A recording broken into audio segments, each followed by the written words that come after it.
Hello guys, welcome back to our channel. ఈ వీడియోలో ఈ రోజు రిలీజ్ అయిన కుబేరా మూవీ రివ్యూ చూద్దాం. అండ్ మూవీ అయితే నో డౌట్ ఈ ఇయర్లో ఇప్పటివరకు వచ్చిన మూవీస్లో ద బెస్ట్ మూవీ అని చెప్పొచ్చు. చాలా బాగుంది సినిమా. ఎస్పెషల్లీ ధనుష్ గారు తన కెరియర్లోని one of the best performance ఇచ్చారనే చెప్పాలి.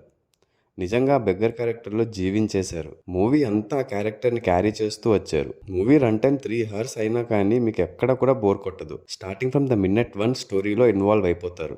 మూవీ స్టార్ట్ అయిన ఒక 20 to 25 minutes లోనే స్టోరీ ఏంటి అనేది అర్థమైపోతుంది. ఆ తర్వాత నుంచి మూవీ అలా ప్రోగ్రెస్ అవుతూ వెళ్తుంది. నెక్స్ట్ ఏం జరుగుతుంది ఏంటి అని ఒక సస్పెన్స్ బిల్డ్ అవుతూనే ఉంటుంది.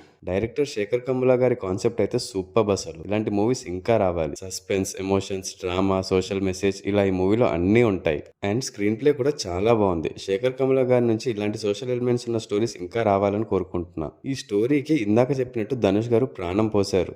ప్రీ రిలీజ్ ఈవెంట్ లో ఈ బెగ్గర్ క్యారెక్టర్ గురించి నేను అంతగా రీసెర్చ్ ఏం చేయలేదు, డైరెక్టర్ గారు ఏది చెప్తే అదే చేశాను అని చెప్పారు. కానీ దానికన్నా 100 times బాగా చేశారు. సీరియస్లీ నాకైతే ధనుష్ గారి యాక్టింగ్ చాలా బాగా నచ్చింది. మూవీ మొత్తం ఆ ఇన్నోసెన్స్ ని అలా క్యారీ చేస్తూ వచ్చారు. నాగార్జున గారు కూడా చాలా బాగా చేశారు. మంచికి చెడుకి మధ్య నలిగిపోయి ఒక సిన్సియర్ సిబిఐ ఆఫీసర్ గా మంచి పర్ఫార్మెన్స్ ఇచ్చారు. రష్మిక క్యారెక్టర్ ఆల్మోస్ట్ ఇంటర్వెల్ కి హాఫ్ అన్ అవర్ ముందు వస్తుంది, కానీ సెకండ్ హాఫ్ లో అయితే మొత్తం ఉంటారు. ఫస్ట్ అసలు ఈ క్యారెక్టర్ లేకపోయినా పెద్ద డిఫరెన్స్ ఉండదు అని అనిపించింది, కానీ మూవీ వెళ్లే కొద్దీ తను కూడా స్టోరీలో పార్ట్ అయిపోతుంది. ఇంకా విలన్ రోల్ చేసిన జిమ్ సరబ్ గారు కూడా బాగా చేశారు. ఈ మూవీలో చేసిన ప్రతి ఒక్కరు కూడా వారి వారి క్యారెక్టర్స్ కి తగ్గట్టు బాగా చేశారు. ఇందులో నాకు ఏదైనా మిస్ అయింది అంటే క్లైమాక్స్ ఒక్కటే. అప్పటిదాకా ఒక ఫ్లోలో వెళ్లే స్టోరీ సడన్ గా క్లైమాక్స్ కి వచ్చి ఎండ్ అయిపోతుంది. అఫ్ కోర్స్ ఒక బెగ్గర్ కి ఎంతకన్నా వేరే ఐడియాస్ వస్తాయి అనుకోవడం కూడా కరెక్ట్ కాదు, కానీ స్టిల్ ఇంకొంచెం డిఫరెంట్ గా ఏదైనా ప్లాన్ చేస్తుంటే బాగుండేదని నాకు అనిపించింది. కానీ మూవీలో మీరు ఇన్వాల్వ్ అయిపోయి చూస్తున్నప్పుడు ఇది అంత పెద్ద ఎఫెక్ట్ పడదు. క్లైమాక్స్ లో ధనుష్ గారు అండ్ జిమ్ సరబ్ గారి మధ్య జరిగే కాన్వర్సేషన్ అయితే చాలా బాగుంటుంది.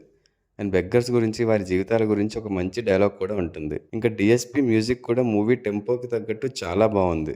అండ్ ఎస్పెషల్లీ బ్యాక్గ్రౌండ్లో వచ్చే ఆ కుబేరా ట్రాన్స్ సాంగ్ చాలా బాగా సెట్ అయింది. సో ఓవరాల్గా ఆల్రెడీ చెప్పా కదా, నాకు పర్సనల్గా ఈ మూవీ ఈ ఇయర్లోనే ఇప్పటి వరకు ద బెస్ట్ మూవీ అని అనిపించింది. మీరు కూడా తప్పకుండా వెళ్ళి చూడండి, ఒక మంచి ఎక్స్పీరియన్స్ని ఫీల్ అవుతారు పక్కా. అండ్ ఈ మూవీకి నేను ఇచ్చే రేటింగ్ 4.25/5. మీరు ఈ మూవీ ఆల్రెడీ చూసేసినట్టయితే మీకు ఎలా అనిపించిందో కమెంట్స్ చేసి చెప్పండి. అలాగే మా వీడియో మీకు నచ్చినట్టయితే లైక్ చేసి మీ ఫ్రెండ్స్ అండ్ ఫ్యామిలీ మెంబర్స్కి షేర్ చేయండి. Also follow us on Facebook and Instagram. Thanks for watching. See you in the next video. Adios.